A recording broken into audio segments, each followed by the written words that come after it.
नमस्कार, मैं रजनीकांत उपाध्याय एक बार पुनः उपस्थित हूँ एनसीईआरटी संस्कृत कक्षा 8 की पाठ्य पुस्तक दीपकम को लेकर।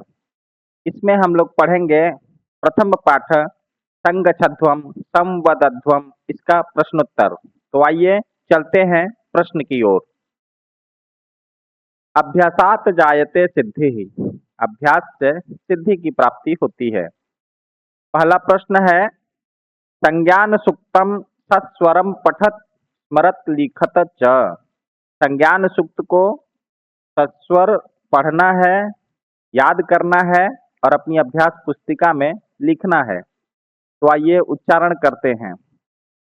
ओम संगच्छध्वम संवदध्वम तं वो मनांसि जानताम देव अभागम यथा पूर्वे संजानाना उपासते।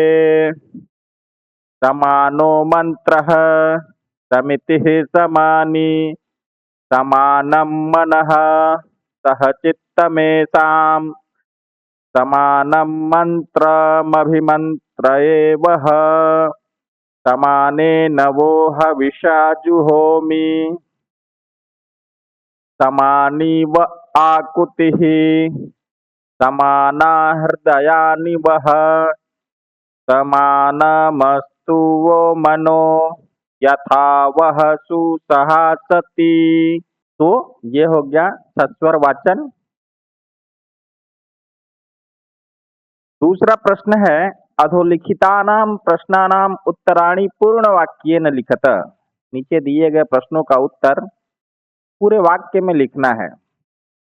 सर्वेषां मनः कीदृशं भवेत्, सभी का मन कैसा होना चाहिए। उत्तर है सर्वेषां मनः समानः भवेत्, एक समान होना चाहिए। संगच्छध्वं संवदध्वं इत्यस्य कः अभिप्रायः। संगच्छध्वं संवदध्वं इसका क्या अभिप्राय है, क्या मतलब है। संगच्छध्वं संवदध्वं इत्यस्य अभिप्रायः अस्ति यत्, इसका अभिप्राय है कि यूयं सर्वे मिलित्वा, आप सभी मिलकर के अग्रे गच्छत, आगे बढ़िए, अपने लक्ष्य की ओर बढ़िए। एक स्वरेण वदत च, और एक स्वर में बोलिए। सर्वे किम परित्यज्य ऐक्य भावेन जीवेयुः, सभी को क्या त्याग करके ऐक्य भाव अर्थात एक मत होकर जीना चाहिए। उत्तर है सर्वे वैमनस्यम परित्यज्य ऐक्य भावेन जीवेयुः, सभी लोगों को वैमनस्य अर्थात बेमानी त्याग करके एक भाव से जीवन जीना चाहिए। अस्मिन् पाठे का प्रेरणा अस्ति, इस पाठ में क्या प्रेरणा है, क्या मोटिवेशन है। अस्मिन् पाठे संघटित रूपेण सहजीवनस्य कृते प्रेरणा अस्ति, इस पाठ में संगठित रूपेण अर्थात एक साथ होकर के जीवन जीने के लिए प्रेरणा है। तीसरा प्रश्न है रेखांकित पदानि आधृत्य प्रश्न निर्माणम कुरुत। रेखांकित पदों को आधार बना करके प्रश्न निर्माण करना है। परमेश्वरः सर्वत्र व्याप्तः अस्ति, इस वाक्य में रेखांकित पद परमेश्वर है, इसको हम हटा देंगे और यहाँ पर प्रश्नवाचक शब्द लिख देंगे। प्रश्न बनेगा कः सर्वत्र व्याप्तः अस्ति, कौन चारों ओर व्याप्त है। दूसरा है वयम ईश्वरम नमामः, हम लोग ईश्वर को प्रणाम करते हैं। तो प्रश्न बनेगा हम लोग किसको प्रणाम करते हैं। वयम कम नमामः, वयम ऐक्य भावेन जीवामः, हम लोग एकता के साथ जिए। तो प्रश्न बनेगा हम लोग कैसे जिए। वयम कथम जीवामः, ईश्वरस्य प्रार्थनया शांति ही प्राप्यते, ईश्वर की प्रार्थना से शांति प्राप्त होती है। तो प्रश्न बनेगा किसकी प्रार्थना से। कस्य प्रार्थनया शांति प्राप्यते। अगला है अहम समाजाय श्रमम करोमि, मैं समाज के लिए परिश्रम करता हूँ। प्रश्न बनेगा किसके लिए? अहम कस्मै श्रमम करोमि।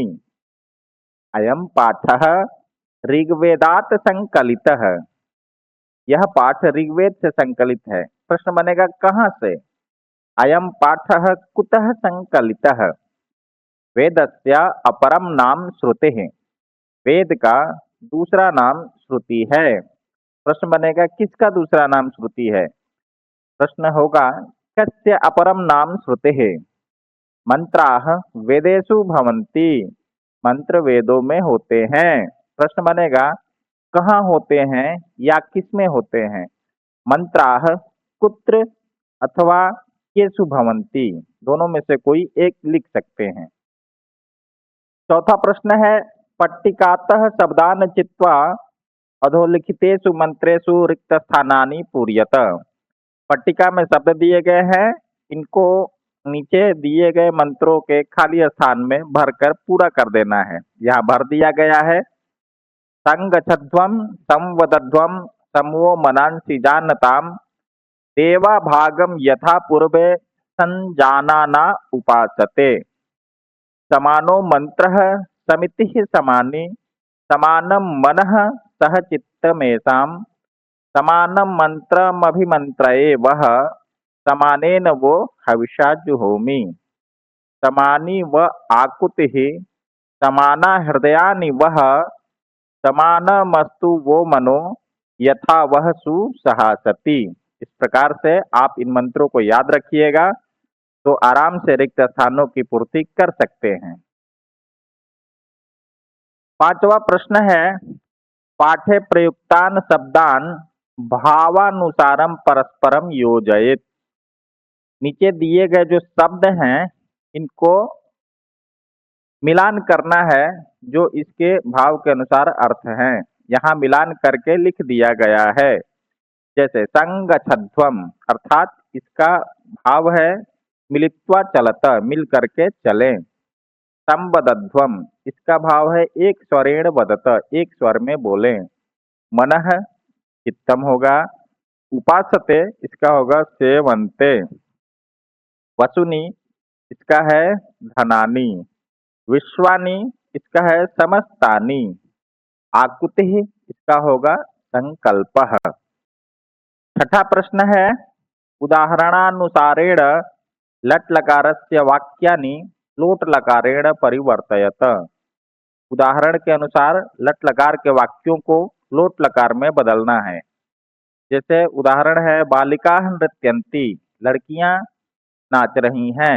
इसका लोट लकार में होगा बालिका नृत्यन्तु, बालिका लड़कियां नाचो।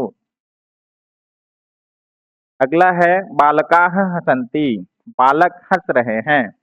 इसका लोट लकार में हो जाएगा बालकाः हसन्तु, बालक हंसे। युवाम तत्र गच्छथः, इसका हो जाएगा युवाम तत्र गच्छतम। यूयम धावथ, इसका हो जाएगा यूयम धावत। आवाम लिखावह, क्या होगा आवाम लिखाव, हम लोग लिखें। वयम पठामः, हम लोग पढ़ रहे हैं। इसका होगा वयम पठाम, हम लोग पढ़ें। इस प्रकार से बच्चों आज का यह प्रश्नोत्तर समाप्त हुआ। पुनः अगले वीडियो में मिलेंगे, तब तक के लिए धन्यवाद।